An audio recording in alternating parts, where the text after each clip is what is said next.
নিশানুড়িয়ে কাঁঠালের মৌসুমকে বিদায় জানানো নরসিংদীর শিবপুর উপজেলার কৃষকদের শত বছরের একটি ঐতিহ্য। এই উপলক্ষে বিভিন্ন রঙে সাজানো হয় কাঁঠাল বোঝাই ভ্যান গাড়ি। পরে গান বাজনা করে নেচে গিয়ে সেই কাঁঠাল বাজারে বিক্রি করা হয়। এই অঞ্চলে শত বছরের এই ঐতিহ্য আজও স্থানীয়রা ধরে রেখেছেন বলে জানান সংশ্লিষ্টরা। নরসিংদী থেকে শরীফ ইকবাল রাসেলের পাঠানো প্রতিবেদন, জানাচ্ছেন সুরাইয়া শিবা। কাঁঠাল বিক্রির শেষ সময়ে মৌসুমী এ ফলকে বিদায় জানাতে স্থানীয়ভাবে নরসিংদীর শিবপুরে শত বছর ধরে হয়ে আসছে কাঁঠালের নিশান উৎসব। এই অঞ্চলের কৃষকরা এই উৎসব পালন করে আসছে প্রজন্ম থেকে প্রজন্ম। উপজেলার বিভিন্ন উপজেলায় এই উৎসবের আয়োজন করা হয়। বিশেষ করে বাঘাব ও জয়নগর ইউনিয়নে এই অনুষ্ঠান বেশি লক্ষ্য করা যায়।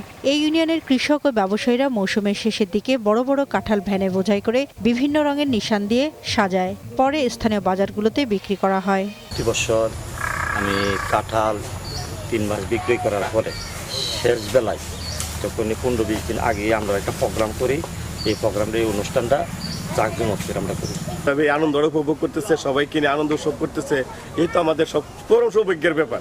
প্রতি বছরে আষাঢ় শ্রাবণ মাসেও এই আনন্দটা লাস্ট মাসে হয় বিক্রি করার পরে। আমাদের পাহাড়ি এলাকা বিশেষ করে আষাঢ় শ্রাবণ মাসে লটকল এবং কাঁঠাল দিয়ে অত্যন্ত লাভবান, এটা আমাদের ঐতিহ্য এবং কৃষ্টি।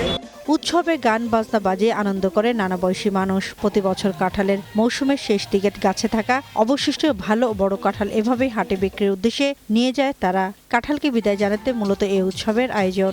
যুগ যুগ যাবৎ এই কাঁঠালের ঐতিহ্য চলে আসছে।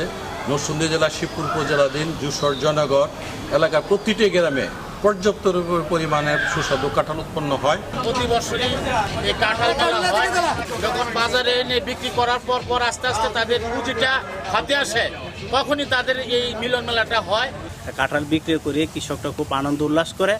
কৃষি বিভাগ জানায়, নরসিংদীর শিবপুর উপজেলায় প্রাচীনকাল থেকে কাঁঠাল উৎপাদনের জন্য বিখ্যাত। কাঁঠাল যাতে 12 মাসে উৎপাদন করা যায় সে বিষয়ে কৃষি বিভাগ গবেষণা চালিয়ে যাচ্ছে।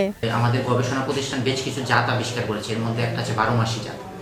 তো 12 মাসি জাতটা যদি আমরা ধীরে ধীরে একটু বিস্তার লাভ করতে পারি, তাহলে দেখা যাবে অফ সিজনেও কিন্তু কাঁঠালটা পাওয়া যাবে। সেক্ষেত্রে কৃষক কাঁঠালের দামটাও যেরকম পাবে, সেক্ষেত্রে হয়তো যারা থাকবে তারাও এটা বেশি করে খাওয়ার ব্যাপারে উৎসাহ হবে। শিবপুর উপজেলায় হেক্টর প্রতি 40 মেট্রিক টন কাঁঠাল উৎপাদন হয়ে থাকে। সেই হিসেবে এবছর উপজেলায় 685 মেট্রিক টন কাঁঠাল উৎপাদন হয়েছে। Desk report, Bangla TV.